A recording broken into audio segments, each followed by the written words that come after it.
तीन टर्म ते आमदार होते. तर तीन टर्म आमदार त्यांनी पाण्याच्या ह्याच्यावर त्यांनी आमदारकी लढवली. देऊळ बांधलं कळस बांधण्याचा प्रयत्न फक्त आमदार कागद रंगून वेगळ्या पद्धतीने हे मी केले. त्या पद्धतीने त्यांनी एखाद्याला कशी भीक देतो अशा पद्धतीने आमचा वापर केला. तरी मिळालं नाही. जयकुमारने केलं तरी मिळणार नाही.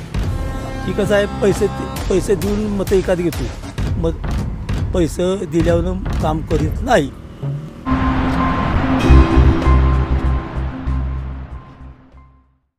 काय सांगाल तुम्ही, तुमच्या मतदारसंघात आत्ताचा आमदार कोण आहे आणि या ठिकाणच्या नेमक्या समस्या काय आहेत किंवा आमदारांच्या कामाबद्दल तुम्ही समाधानी आहात का? आता सध्या या ठिकाणचे आमदार जयकुमार गोरे आहेत. तर त्यांच्या कामासंदर्भात समाधानी म्हणण्यापेक्षा आतापर्यंत त्यांचे 3 टर्म ते आमदार होते. तर 3 टर्म आमदार त्यांनी पाण्याच्या ह्याच्यावरच त्यांनी आमदारकी लढवलेले आहे बाकी. आणि त्यांचं कसं मी पाणी आणलं, आता काय झालं आहे, मागं भाऊसाहेब गुदगे होते, केशवराव पाटील असलेली, डॉक्टर दिलीपराव येळगावकर, त्यांचं पण नाव घेतो मी त्यात असलं तरी. तर त्या काळातील सर्वांनी, अगदी भाऊसाहेब गुदगेंनीसुद्धा भरपूर, कृष्णा खोरेचे ते अध्यक्ष होते, त्या काळापासून त्यांनी जे पाया रचला आहे म्हणजे पाणी आणण्याचा, जे सगळे काही योजना आहे तो निधी त्यावेळेला टाकलेला आहे, काही झालेला आहे. आणि कसं झालं आहे की बाबा की देऊळ बांधलं कळस बांधण्याचा प्रयत्न फक्त या आमदारांनी केला. नाहीतर ह्या सगळ्या स्कीम त्या काळातल्या झालेल्या आहेत. फक्त कागद रंगून वेगळ्या पद्धतीने हे मी केले, त्या पद्धतीने त्यांनी असा विषय केलेला आहे. आणि आता आमचा औंध भाग आहे. तर या औंध भागात जर तुम्ही विचार केला तर आमदारांनी इथं फक्त वापर कसा केला आहे आमचा, की इलेक्शन पुरतं यायचं बाबा की त्यांना एवढी मतं पाहिजे, ती मतं कशी घ्यायची ती त्यांना माहीत होतं. आता ही ह्याच्यावर मी तुमच्या ह्याच्यावर चॅनलवर स्पष्ट बोलत नाही, पण त्या पद्धतीनं आम्हाला कसं इथं अगदी कसं आपण भिकाऱ्याला कशी भीक देतो अशा पद्धतीनं आमचा वापर त्यांनी केलेला आहे. आणि आमच्यात गोरगरीब लोकांना रानात काम करणारे लोक आहेत, रोजगार करणारे लोक आहेत. तर त्यांच्यासुद्धा म्हणजे समस्या कधी त्यांनी सोडवलेल्या नाहीत. आजसुद्धा म्हणजे काय बायका माणसांना सुद्धा म्हणजे प्रत्येक घरातले आमच्या वेगवेगळे समाज येते, बायका माणसंच कामाला जाऊन रोजानं इथं येऊन येते. पण कधी कुठल्या बाबा की इथं शिक्षणाची व्यवस्था नाही. मूळ आमच्या इथं शिक्षणाची व्यवस्था आहे नाही व्यवस्थित. आमच्या जर मराठी शाळा वगैरे बघितल्या तर मराठी शाळेत गोरगरिबांची मुलं आहेत. तर त्या मुलांच्यासाठी शिक्षणाची अगदी शाळा, आता जर तुम्ही शाळा पाहिल्या तर शाळेची मोडतोड वगैरे झालेलं आहे, तिकडे कोणाचंही लक्ष नाही. मग त्या मुलांनी शिक्षण कसं घ्यायचं? आमदार जयकुमार गोरे यांची 3 टर्म झाली, हे आमदार आहेत. 3 टर्ममध्ये घेतल्या समस्या सुटल्या आहेत का नेमक्या? काय नाही, काय सुटल्या नाहीत. आता आमचा 16 गावचा पाणी प्रश्न आहे. तर 16 गावचा पाणी प्रश्न आहे. मागं उपोषण वगैरे झालेलं होतं. तर 16 गावच्या पाणी प्रश्नावर म्हणजे माझ्या माहितीप्रमाणे की मागं असं बाबा की इथं पाणी शिल्लक नाही असं सांगण्यात आलं. तर आमच्यातलं एक दत्ता जगदाळे म्हणून त्यांनी उपोषण केलेलं होतं. तर त्यांना सुद्धा सांगितलं पाणी शिल्लकच नाही. तर पाणी तसं शिल्लकच नव्हतं. पण त्यांनी सर्व धरणं वगैरे ते फिरले सगळीकडं बाबा की खरंच पाणी शिल्लक आहे का? तर खरंच पाणी शिल्लक नव्हतं. तर त्यांच्या एक निदर्शनास आलं की एका ठिकाणी पिण्यासाठी 5 TMC पाणी आहे. तर त्या ठिकाणी 5 TMC पाणी बाबा की आपल्याला सर्वांना 5 TMC पाणी पिण्यासाठी लागतं आहे का? तर तिथं अधिकारी वर्गांना त्यांनी विचारलेलं होतं, सगळी माहिती घेतली. तर 5 TMC पाणी शिल्लक ही म्हणजे लागत नाही. मग त्यातलं आपल्याला 1.25 TMC पाणी देऊ शकतो. मग ती अगदी ज्यांनी उपोषण केलं का नाही त्यांनीही निदर्शनास आणून दिलं की बाबा की इथं एवढ्या धरणात पाणी आहे 5 TMC, तर 1.25 TMC पाणी आपल्याला मिळू शकतं. तर तुमच्या पातळीवर तुम्ही ते पाणी आरक्षित करा. म्हणजे आरक्षित पाणी कसे करायचं, हां, त्यांनी ही भूमिका घेतली. पण कसं झालं आहे आता हे बघताना माझ्या एक लक्षात असं आलं की बाबा की ज्या माणसानं आपलं स्वतःचं सगळा त्याग करून जे या 16 गावासाठी हे केलं त्याला सुद्धा थोडं आमदारांनी कुठंतरी बाजूला सारलं का आम्हाला वाटतं. असा विषय म्हणजे ते कायसाठी फक्त तुमचे राजकीय स्वार्थ करण्यासाठीच नाही. आता सध्या इथं आता जर तसा विचार केला तर मुलांच्या शिक्षणाची बिकट अवस्था आहे.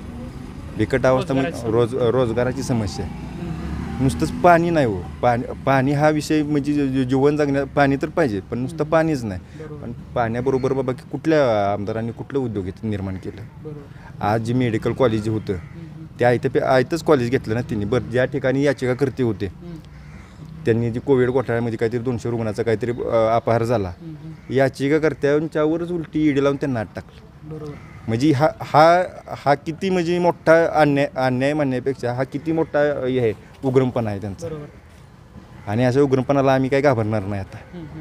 आता आम्ही योग्य उमेदवार निवडून देणार. आणि तसं जर झालं योग्य उमेदवाराच्या विषयी जर बोलायचं म्हणलं तर आता तुतारीचं चिन्ह आता सध्या आमच्या सैदी देशमुख साहेबांचं पण चांगलं काम आहे. देशमुख साहेबांनी आतापर्यंत शैक्षणिक व्यवस्था म्हणा काय म्हणा ह्यांच्याकडे जास्त लक्ष दिलेलं आहे साहेबांनी सुद्धा. आणि गोरगरिबांना तेच पाहिजे आहे. पाणी योजनेचं सुद्धा त्यांचं हे आहे पाठपुरावा. आणि त्यांनी बऱ्यापैकी ते आजीदादांचं ज्यावेळेला आता मागं जे सरकार होतं महाविकास आघाडीचं त्यावेळेला काही स्कीममधून काय प्रस्ताव गेलेला आहे त्यांना. पण इथं आमदार त्या गोष्टी खोडून काढायचा प्रयत्न करतात. पण जो काम करतो त्याला कधीच थांबवू शकत नाही ते आता.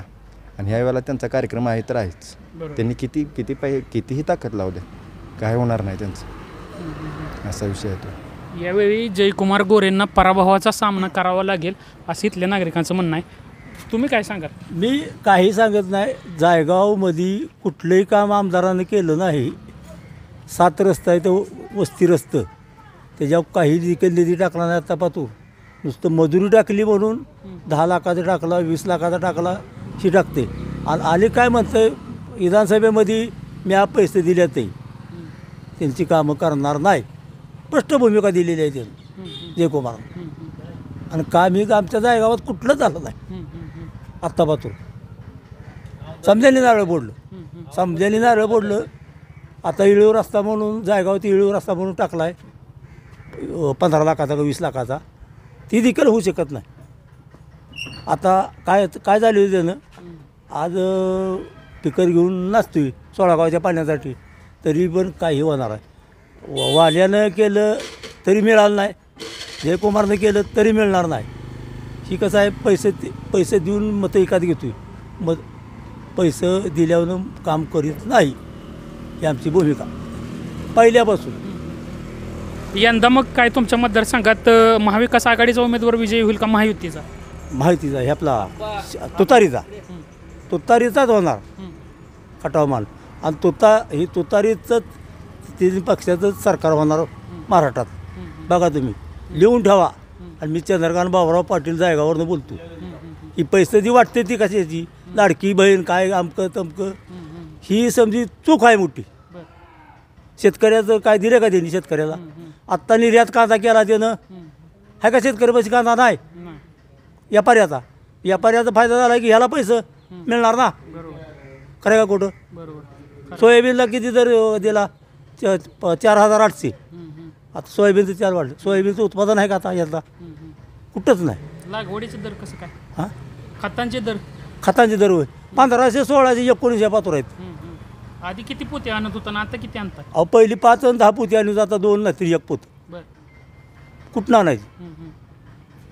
पण कांदा संपल्यावर त्यानं निर्यात चालू केली म्हणजे कसं सरकार आहे मला सांगायची. शेतकरी हिताचा निर्णय घेत नाही सरकार. नाही तर शेतकऱ्याचा निर्णय घेतलेलाच नाही. कर्जमाफी केली काय गावातली काय 10-15 जणांची आली बाकीची ठेवली दाबून. कुठे पीक विमा वाटला. आता काहीतरी देणार की इलेक्शनच्या तोंडावर तो थोडं भाऊ फडणवीसच देणार. त्यातलं एकनाथ शिंदेचं काय चालतं तिथं हॅट त्याचं काय चालणार? फडणवीसला विचारलं त्याशिवाय काही देऊ शकत नाही तो. आता मलवडीच्या धरणात पाणी सोडलं कुणी जयकुमारनं का सोडलं? तिकडला भाग त्यानं हे केला तरी पण त्या भागामध्ये त्याला मतदान होत नाही. आमचा तुतारीचाच माणूस येणार आणि तुतारीचंच सरकार बसणार. मी साधा माणूस आहे. हे महाराष्ट्र.